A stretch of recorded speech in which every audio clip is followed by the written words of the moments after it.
Assalamualaikum warahmatullahi wabarakatuh. Perkenalkan, nama saya Khairunisa, perwakilan dari kelompok 6. Di sini kami akan mempresentasikan tentang struktur dan perkembangan organ sirkulasi hewan. Untuk pemateri pertama yaitu Khairunisa, untuk pemateri kedua yaitu Nur Khalifah, dan untuk pemateri ketiga yaitu Nur Hidayati Fauziah. Sistem sirkulasi. Sistem sirkulasi atau sistem peredaran darah pada umumnya memiliki untuk organisasi tingkat rendah belum memiliki sistem sirkulasi secara khusus. Misalnya pada amoeba dan paramecium. Sirkulasi bahan-bahan metabolisme berikut. Sisa-sisa metabolisme dilakukan dengan aliran sitoplasma. Akan tetapi, proses difusi berlangsung sangat lambat sehingga cara tersebut tidak mungkin dapat memenuhi semua kebutuhan hewan berukuran besar atau hewan yang memiliki aktivitas metabolisme tinggi. Oleh karena itu, pada hewan tingkat tinggi diperlukan sistem sirkulasi khusus yang menjamin adanya pergerakan cairan ke seluruh tubuh secara cepat. Adapun sistem sirkulasi tersebut dilakukan oleh seperangkat organ-organ sirkulasi darah terbuka dan sistem peredaran tertutup. Sistem sirkulasi pada hewan merupakan suatu sistem organ yang memiliki fungsi untuk memindahkan zat dari dan ke sel. Sistem ini berfungsi untuk mempertahankan kestabilan suhu, pH, cairan, dan homeostasis. Ada 3 macam sistem peredaran darah, yaitu yang pertama, sistem difusi. Terjadi pada invertebrata rendah seperti paramecium, amoeba, maupun hidra. Belum mempunyai sistem sirkulasi berupa jantung dengan saluran yang merupakan jalan untuk peredaran makanan. Makanan umumnya beredar ke seluruh tubuh karena adanya aliran protoplasma. Yang kedua yaitu sistem peredaran darah terbuka. Jika dalam peredaran darahnya tidak selalu berada di dalam pembuluh, misalnya arthropoda. Yang ketiga yaitu sistem peredaran darah tertutup.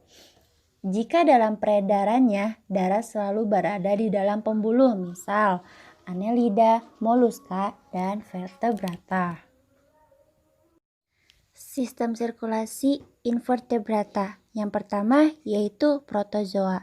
Hewan bersel satu atau protozoa tidak memiliki sistem sirkulasi darah karena tubuhnya hanya terdiri atas satu sel.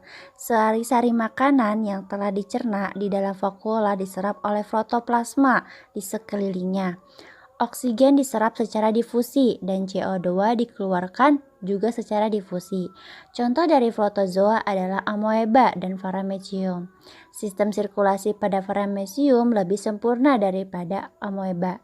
Pada paramecium, makanan yang berupa materi halus diserap melalui permukaan ubuhnya. Namun, materi makanan yang besar akan masuk ke sitostoma atau mulut sel.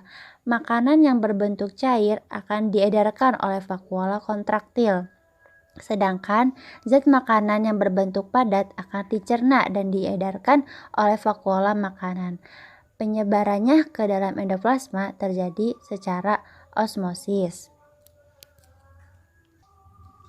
Ini adalah gambar organisme paramecium sp. Yang kedua yaitu porifera. Organisme ini belum memiliki sistem peredaran darah khusus.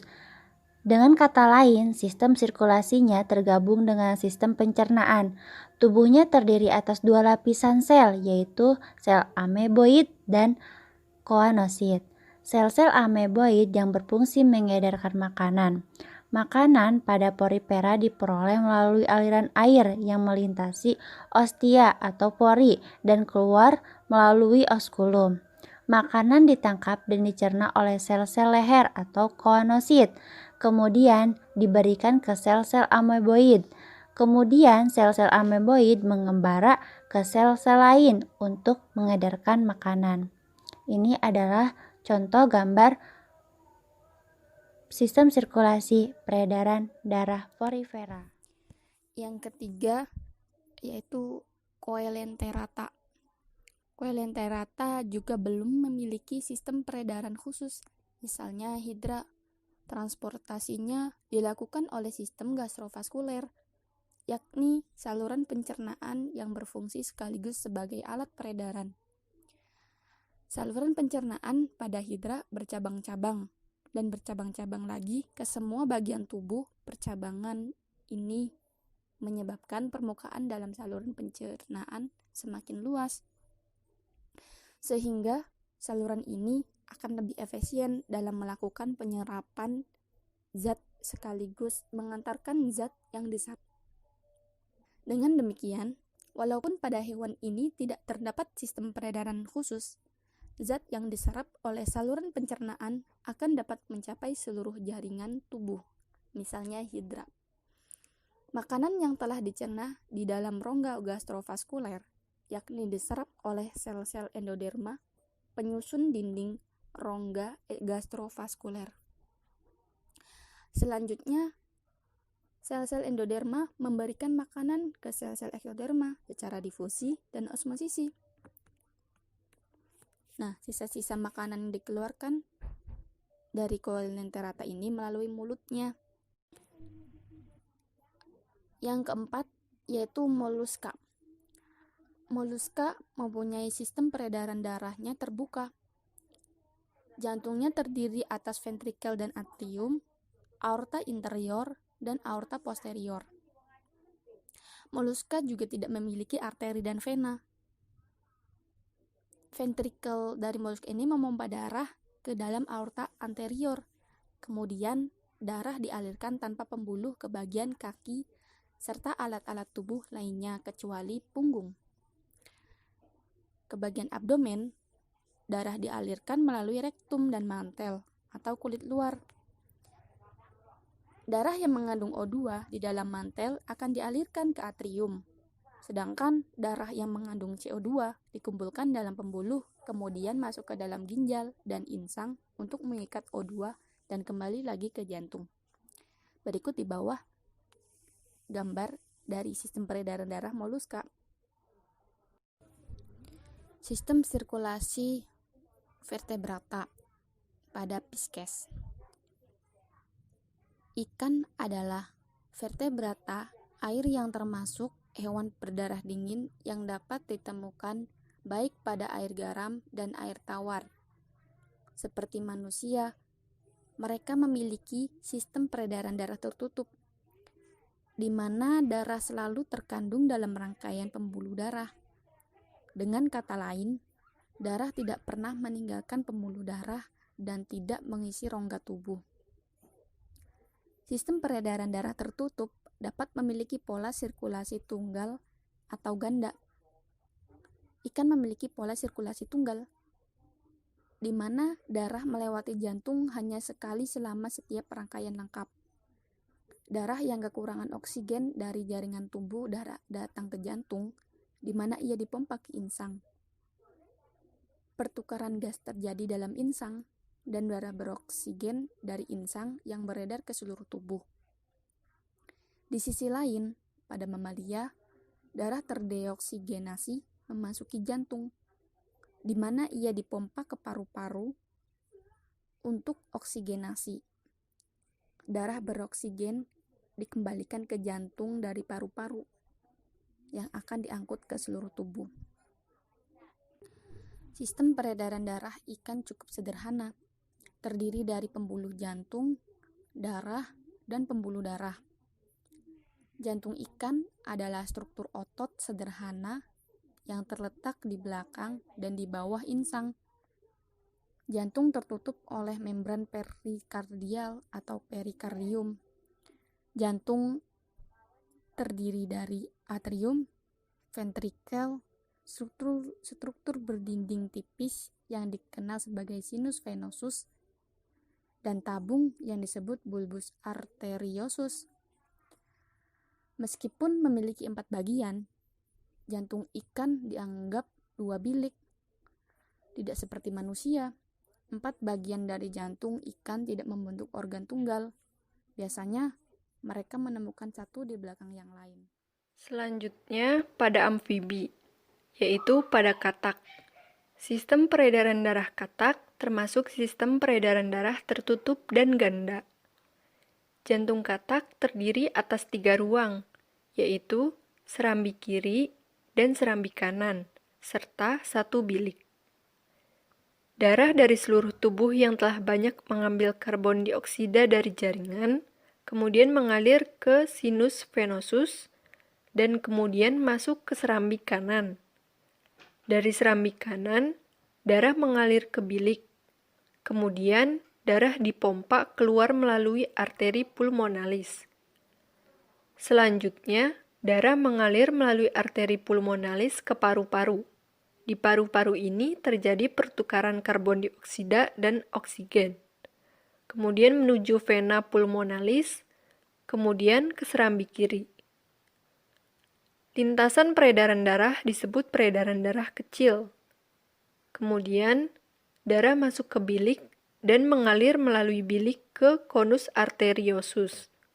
Kemudian aorta ventralis, lalu ke seluruh tubuh. Dengan demikian, peredaran darah katak merupakan peredaran darah ganda, yaitu pertama, darah dari jantung menuju ke paru-paru, kemudian ke jantung lagi. Dan kedua, darah dari tubuh menuju dan diedarkan ke seluruh tubuh lagi. Selanjutnya pada reptil. Contohnya pada buaya. Jantungnya ini terdiri atas 4 ruang, yaitu serambi kiri dan serambi kanan, serta bilik kiri dan bilik kanan. Antara serambi kiri dan kanan juga antara bilik kanan dan kiri dipisahkan oleh sekat yang disebut septum. Darah dari seluruh tubuh yang telah banyak mengambil karbon dioksida dari jaringan, kemudian mengalir ke sinus venosus atau pangkal serambi, dan kemudian masuk ke bilik kanan. Ada 2 lintasan aliran darah dari bilik kanan, yaitu yang pertama bilik kanan ke arteri pulmonalis, ke paru-paru, kemudian ke vena pulmonalis, dan selanjutnya ke serambi kiri. Yang kedua, dari bilik kanan, aorta kiri, dan kemudian bergabung dengan aorta kanan.